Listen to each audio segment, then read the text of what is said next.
Good morning, everybody. We're live here from the birdhouse, and we are in November already. And so we've got a birding update here of some different birds that you can expect to see in your backyard, some other things you might see as you're out and about, and we'll share some of your photos that you guys have sent in as well. So as always, we love to know who's on. You can say hi in the comments. If you've got questions, you can throw those in there too. And we love to know what kind of things you're seeing. So definitely let us know any kind of sightings you have in your backyard, at your feeders, all that good stuff. So we will get going. First of all, if you are local here to the Rochester area, we do have a suet sale going on now. All of our suet is always Baker's Dozen, where if you buy 12, you get one for free. But right now, we just started yesterday a suet sale where if you buy 4, you get one for free. So if you usually buy things by the case, and most things come in cases of 12 as far as the suet goes, now instead of getting just 1 suet for free, you would get 3 for free. So for every 4 suets you buy, you'll get 1 for free. So that's going on for a week. That will end on November 8th. And this also includes the seed logs, which are super popular in all of our suet. So suet bells, seed bells, the suet, the suet balls, all that stuff is all on sale. So you can stock up now for the colder months. It's starting to get a little bit chillier out there. And every day our seed is on sale. Anything 20 pounds and over is always buy 4 bags, get 1 free. And you don't need to take it all at once. You can just prepay for it and store it here, and we will keep track of what we owe you, and you can pick it up at your convenience. So that's always going on here. So we've got the seed sale and suet sale happening right now. So in general, in your backyards, these are some birds to look out for. This isn't going to be a feeder bird, but you might see them hopping around in your trees or shrubs, or if you've got your plants growing tall and you haven't chopped them down, things like goldenrod, or if you have asters, or if you have any kind of, black-eyed Susans or plants like that that have gone to seed, keep an eye out for things like golden crowned kinglet and ruby crowned kinglet in your backyard. This time of the year, they're passing through. They kind of act like warblers. Well, they'll hop around pretty quickly. So if you see something that almost looks like a chickadee with their movements, you know how chickadees can kind of hop around in the little branches and on the tops of plant stems and things like that. It could just very well be one of these kinglets, either golden crowned kinglet or ruby crowned kinglet. Another bird to be on the lookout for on trees in your backyards is going to be the yellow-bellied sapsucker. They're a migratory woodpecker. They're not really the type of woodpecker you would see coming to your suet feeder, but they will be seen in the area usually through the winter. We sometimes get sightings, but right now they're migrating through for the most part, and so you might just happen upon those in your backyard on the sides of your trees. I saw one of these this morning underneath my bird feeder. This is the white-throated sparrow, and they are also migratory, and they will stay here in the winter months, and you can find them especially underneath feeders. If you've been feeding anything with sunflower seeds in it or millet, they'll clean up underneath your feeders. Both the white-throated sparrow and the larger white-crowned sparrow. Be on the lookout for both of those, with the white-throated sparrow usually being the more common of the two in backyards. And then red-breasted nuthatches, they are more common as it gets colder out. They like suet, they like peanuts, they like the sunflower hearts. This looks like a picture of one that's eating from our Finch Favorite blend. It's at a Niger feeder right there. And that Finch Favorite blend has ground up sunflower hearts in it, which the nuthatches will eat, especially the red-breasted nuthatches. Chickadees like it too. And of course, with our Finch Favorite blend, you'll get things like goldfinches and house finches. You might have purple finches around that are eating from that as well. But be on the lookout for also these red-breasted nuthatches as they start to kind of grow in numbers in the area. So usually they're a little bit smaller than your typical white-breasted nuthatch. Also, if you've got your Niger feeders out, check out these pine siskins, because you might see them coming to your feeders too. They look like a very stripy style of goldfinch. So we'll have them here all winter long. And of course, dark-eyed juncos. So if you're seeing some little birds hopping under your feeder, they could very well be the dark-eyed juncos. They could be the white-throated sparrows. The dark-eyed juncos are the gray birds with the white belly, and they will be here all winter long. People are reporting blackbirds still, and this morning I saw some Redwing Blackbirds, and there's still been some grackles around, but it seems like they are starting to move down. They're kind of on their way out. They're going down south, so you might still have them in your yard for a little bit longer. But there's other blackbirds too, like this rusty blackbird, and sometimes you can see them in the groups of other blackbirds. So you might see a whole flock of the Redwing Blackbirds with the grackles, and brown-headed cowbirds can be in there too. But be on the lookout for something like this. This is a rusty blackbird, not nearly as common as the other ones, but you might happen upon one of those, especially in a mixed flock of blackbirds this time of the year.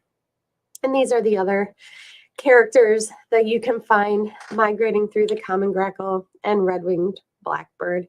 So a lot of red-winged blackbirds look like this right now. They're in their non-breeding plumage, or they could be juveniles.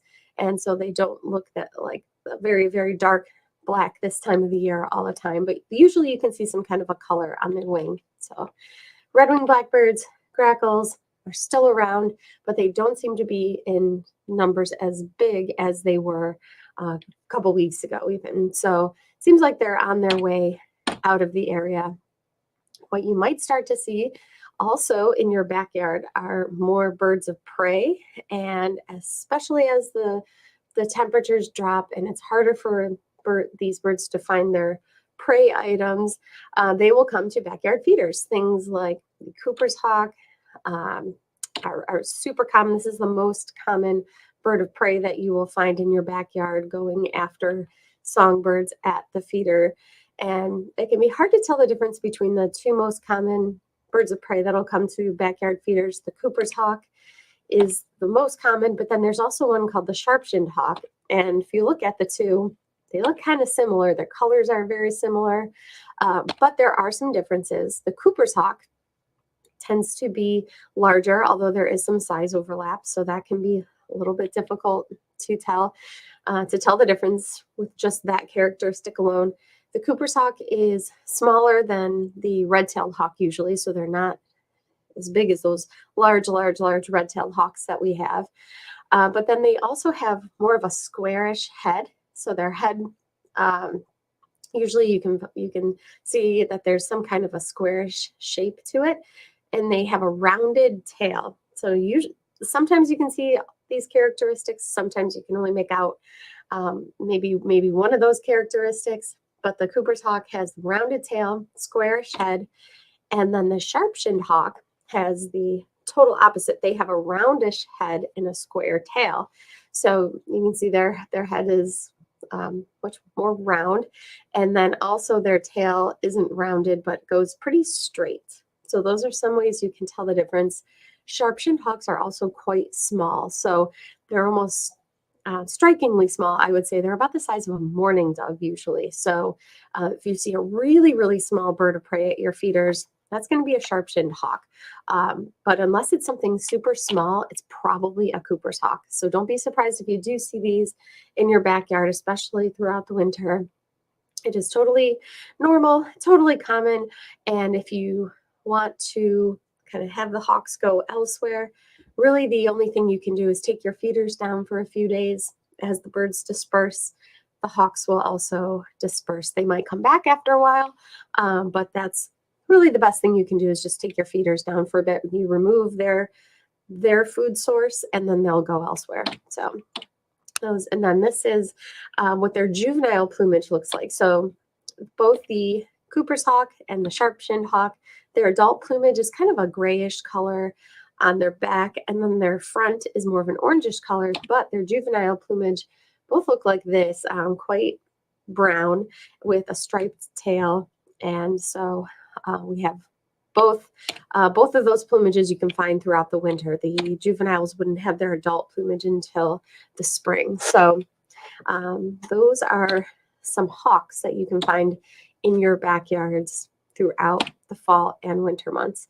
And then there's other birds of prey that'll be making their way into the area. Short-eared owls are one. This isn't going to be a backyard bird unless you have a very specific type of backyard, but we have short-eared owls here in the winter months. They like wide open fields. So if you're familiar with birds of prey like northern harrier, the short-eared owl will go to those same kinds of habitats. So they like wide open fields where they can fly low and hunt for small mammals. And they will be here through the winter months. Some years there's a whole bunch, and there's been at least a couple spotted so far this season, but nothing in large numbers yet. So time will tell just where these owls show up and how many. So short-eared owls are really cool owl to watch during those dusk hours. To watch them hunt is really fun. If you're out by the water at all, there are different types of waterfowl you can find. Going out to Montezuma is a wonderful place to look for these birds. Anywhere around the lakes, around Arundecoit Bay, if you're local, are also fabulous places to check out some of these birds on the water. Things like pied-billed grebe, American coot, northern shoveler, which have that green head like a mallard, but they have a really, really wide bill, so they do look quite a bit different. Green-winged teal, which is a small little duck with a green head, with a little green patch on its head, and also kind of a cinnamon reddish color on their face. Another duck that you can find here. They're called green-winged teal because they do have a little green patch on their wing. You just can't see it in this picture here, but both the male and female will have that little green on the wing. Northern pintail, and the males have that nice long tail feather, and even American widgeon. So there's a really good diversity of birds that you can find by the water too, and they'll be here all winter long. We have a really good diversity of some different duck species, things like long-tailed ducks. The scoters are coming back, so you can find a good amount of birds by the water. Any kind of open water you can find during the winter, you will find some good birds there. And then some photos that you guys sent in.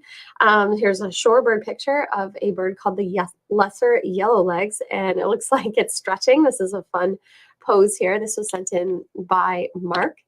And then a Bonapart's gull. So we've talked about gulls in the past. The two most common that you'll see in this area, and probably where you are too, depending on where you are. If you're in New York, the most common gulls we have here are the ring-billed gull and the herring gull, but especially in the winter, there are more gulls that you can find in the area, and there's certain spots you can go to see some different species, but this is one that was spotted at Arundecoit Bay by Mark J. called the Bonapart's gull, and you can see it looks quite a bit different than your typical ring-billed gull because it has a thin black bill, and then it has that black smudge behind its eye.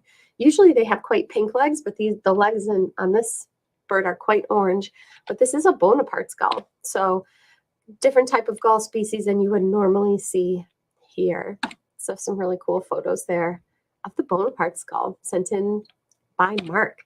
And then also he sent in these photos. He says the past week at the Canal Lock 32, some really neat bald eagle photos. And you can find bald eagles here all year round as well. Anywhere where there is open water where they can fish and hunt, you can usually find bald eagles. Arundecoit Bay is a great place to go in the wintertime, even if it does start to ice over, because those bald eagles will usually stand on the ice and kind of just hang out on the ice.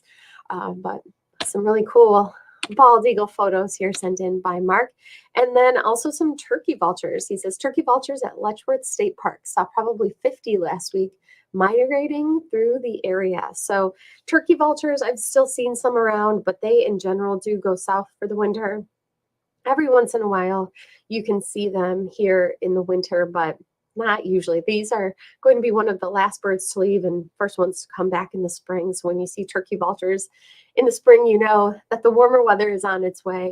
But it looks like he came across a nice big group of them migrating. So some cool series of photos there sent in.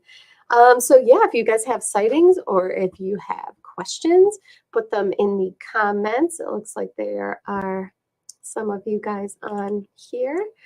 Let's see. Stephania, if I'm saying that right, says good morning from Hamburg. Yeah, good morning. And Susie Q says, hello, I just found / subscribed to your channel yesterday. I am in Northeast Pennsylvania, so we have a lot of birds in common. Thank you for sharing your knowledge. Absolutely. Yeah, we do. And in fact, kind of all along the East Coast, I mean, there's going to be differences about what birds you have and what birds come to your feeders. But as far as backyard feeder birds go on the East Coast of North America, they're not all that different. As you go further south, you guys might have, I don't know if you guys have black-capped chickadees or there's Carolina chickadees, so the chickadees can be a little different. So there are differences, but there's we have a lot of birds in common too. So that's great. And I hope you get something out of the channel, even though you're not right in your neighborhood, but you're pretty close. So looks like that's everybody's comments and questions for the day. We'll be back on Tuesday with another broadcast. And until then, oh, it looks like we got one more comment that just popped in. Let's see. Sharon is on. She says, my goldfinch are so fun to watch. They're always fighting each other at the feeder. Yeah, usually people get flocks of goldfinches all at once. And so sometimes they're patient and can wait their turn, but sounds like not the case at your feeder. They are fighting over the food. But we'll be back on Tuesday with another broadcast. So until then, have a great weekend and enjoy your birds, and we'll talk to you soon.